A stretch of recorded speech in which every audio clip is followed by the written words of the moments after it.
Hello everyone, this is Tetsuya. Thank you so much for watching my video again today. Today, I would like to introduce some Japanese idioms. All the Japanese idioms I am going to introduce are related to some natural phenomena. I think most of the people might know the natural phenomenon which are expressed in all those Japanese idioms. But the interesting part is Japanese people use those natural phenomena to express or imply something different. After you have heard the actual meaning of each idiom, you may think, oh, I see, it makes sense. That's quite interesting to know the way Japanese people think. Anyway, let me get started. Okay, so the first idiom for today is it becomes the bubbles of water. In Japanese, 水の泡になる。の and に cannot be translated to English. Well, this expression would be impossible to guess its meaning without knowing it.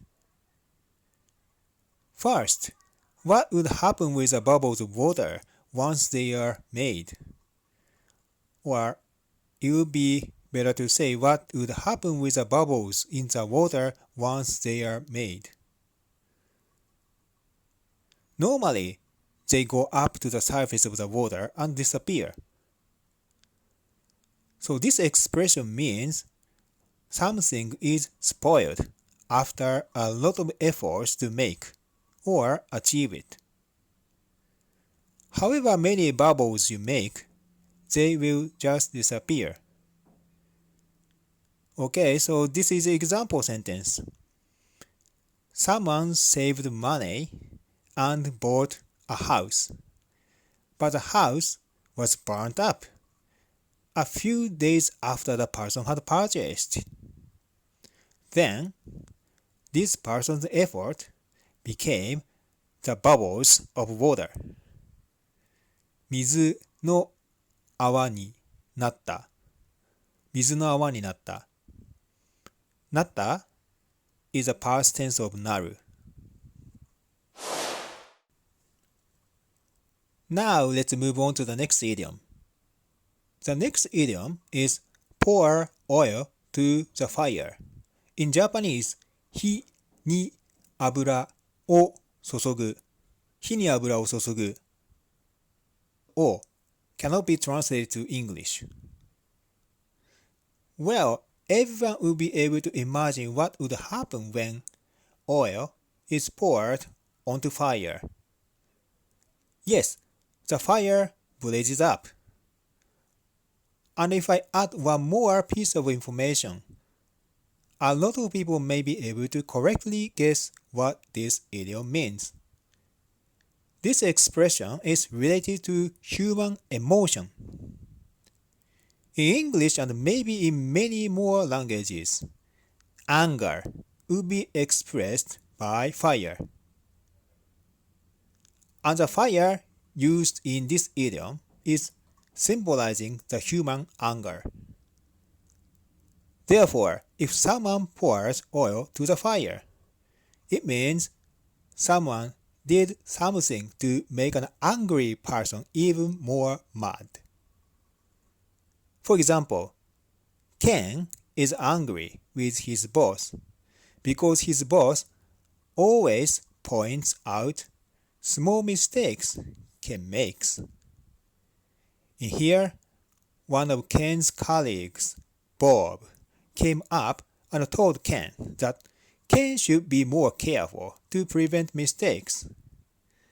Then Ken got even more mad because Bob poured oil to the fire. This is how to use 火に油を注ぐ。火に油を注ぐ。pour oil to the fire. Now let's move on to the next idiom. The next idiom is water and oil. In Japanese, 水と油。水と油。As you know, water and oil don't blend like this. This idiom is quite straightforward. If I say this expression is to describe human relationship, you may easily know what this means. Yes, the people don't like each other, who don't agree with each other, who don't understand each other. This expression specifically used to describe a human relationship and not for something else, just in case. 水と油 水と油 water and oil. Now let's move on to the next idiom. The next idiom is unplanted seeds will not grow. In Japanese, まかぬ種は生えぬ は cannot be translated to English. Well, of course, naturally thinking, if seeds are not planted, they won't grow. Now, can you roughly guess what this idiom means? This idiom is used in two similar but slightly different ways. The example sentence of the first situation. Unplanted seeds would not have grown. You tried something ridiculous and dangerous, so you got badly injured. From now on, I hope you don't think of doing such a ridiculous thing. In this context, this idiom is used to say the accident was caused by the person's own mistake or failure. So let's move on to the second example, which is used in slightly different context. You did not make much effort to pass the exam. That's why you could not pass it. Unplanted seeds won't grow. This context is opposite from the previous one. The context is because nothing or not much was done, it did not happen. In both examples, both cases, it is a cause and effect relationship. Once again in Japanese, まかぬ種は生えぬ。まかぬ種は生えぬ。Unplanted seeds don't grow. Now, let's move on to the last idiom for today. The last idiom is water to a burnt stone. In Japanese, 焼け石に水。焼け石に水。From the literal translation of this idiom, maybe some people would roughly be able to guess what this idiom means.